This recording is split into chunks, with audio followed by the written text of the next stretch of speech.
I am ready. Serbisyong totoo ng GMA News. Magandang umaga ulit mga igan. Mamayang hating gabi o madaling araw bukas, posibleng maglandfall ang Typhoon Santi sa Aurora Province. Ayon po yan sa Pag-asa. Kasalukuyan nakataas ang public storm warning signal number 3 sa lalawigan. Masungit na panahon ang maranasan doon sa mga susunod na oras.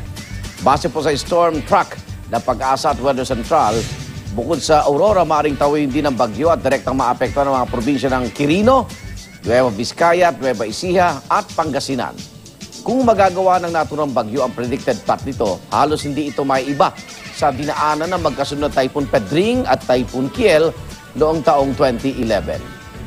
Paalala po mga kapuso, 500 kilometers ang diametro o ang lawak ng bagyong Santi, ang napakalakas o matitinding ulan at hangin na dala nito, maaari ring maranasan sa ibang bahagi ng Northern, Central at Southern Luzon, kasama na ang Metro Manila.